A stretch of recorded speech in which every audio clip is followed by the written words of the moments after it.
Badan Pusat Statistik melaporkan neraca perdagangan barang Indonesia pada Januari 2026 mencatatkan surplus 0,95 miliar dolar Amerika. Ya, ini artinya Indonesia sudah mengalami surplus neraca perdagangan setelah 69 bulan berturut-turut sejak Mei 2020. Meski demikian, surplus tersebut tercatat menyusut bila dibandingkan dengan Desember 2025 yang mencapai 2,51 miliar dolar Amerika Serikat.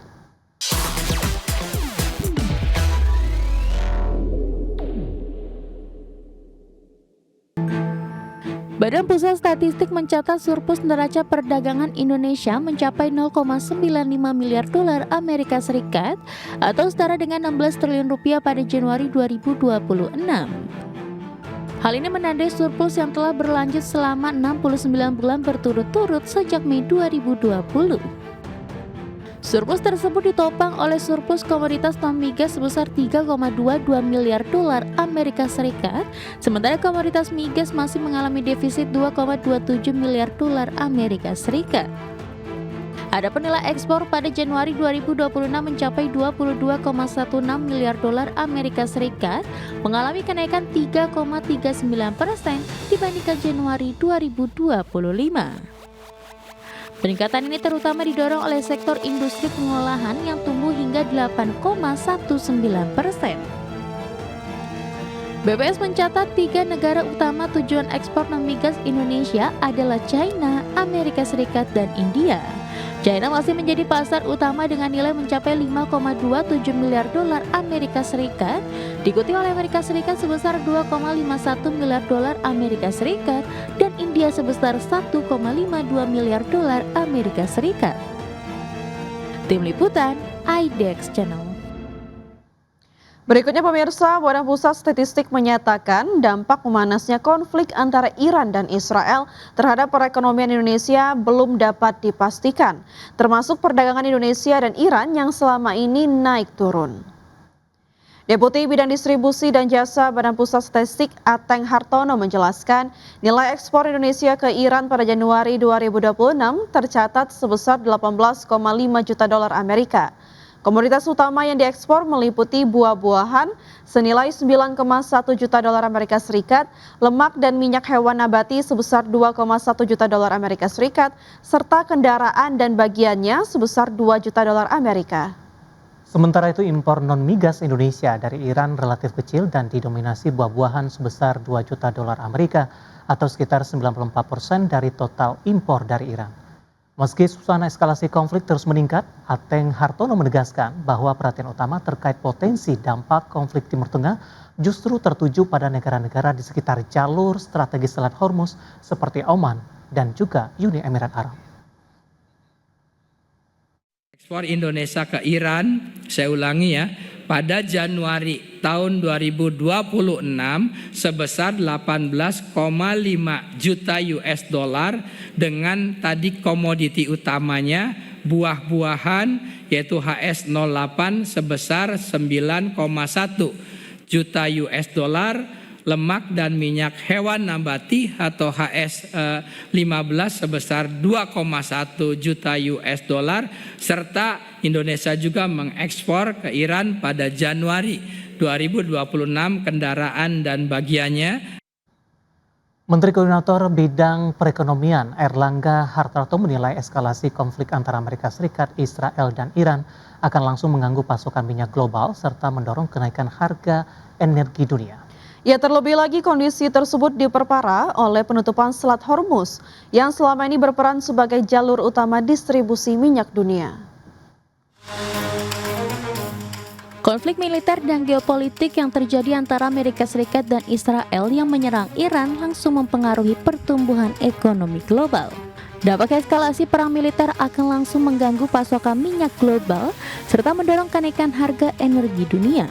Ditambah lagi gejolak global diperparah oleh penutupan Selat Hormuz yang selama ini berperan sebagai jalur utama distribusi minyak dunia.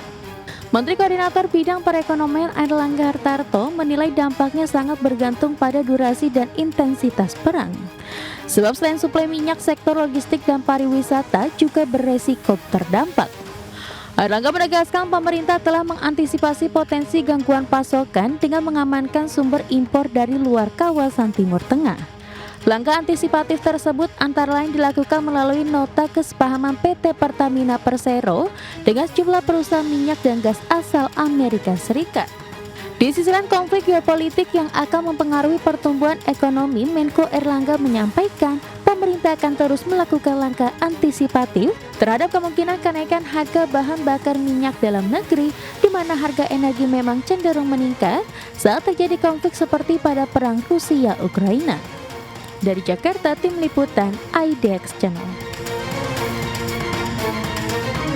Kita beralih ke informasi komoditas. Pemirsa, harga minyak mentah melonjak tajam menyusul eskalasi konflik di Timur Tengah yang melibatkan Iran, Amerika, dan Israel. Di perdagangan Senin waktu setempat, harga minyak mentah berjangka Brent ditutup melambung 6,7%, sementara harga minyak mentah WTI melonjak 6,3% ke level 71,23 dolar Amerika per barel. Harga minyak melonjak tajam pada perdagangan Senin menyusul eskalasi konflik di Timur Tengah yang melibatkan Iran, Amerika, dan Israel. Serangan balasan Teheran menyebabkan gangguan serius pada fasilitas energi serta jalur distribusi utama di kawasan tersebut. Lonjakan harga dipicu penutupan sejumlah fasilitas minyak dan gas di Timur Tengah, serta terganggunya aktivitas pelayaran di Selat Hormuz, jalur vital yang dilalui sekitar 20% pasokan energi global. Harga minyak mentah berjangka Brent sempat melesat hingga 13% ke posisi 82,37 dolar Amerika per barrel, level tertinggi sejak Januari 2025 sebelum ditutup melambung 6,7 menjadi 77,74 dolar per barrel. Kenaikan bahkan berlanjut dalam perdagangan pasca penutupan setelah Garda Revolusi Iran memperingatkan akan membakar kapal yang melintasi Selat Hormuz. Sementara itu, harga minyak mentah berjangka West Texas Intermediate melonjak 6,3% ke level 71,23 dolar per barrel setelah sempat melesat lebih dari 12% ke level 75,33 dolar yang merupakan level tertinggi sejak Juni. Adapun sebelumnya, analis memperkirakan harga minyak mentah bisa naik hingga menembus 100 dolar setelah serangan Amerika Serikat dan Israel terhadap Iran yang membuat Timur Tengah terjerumus ke dalam perang baru. Berbagai sumber, IDX Channel.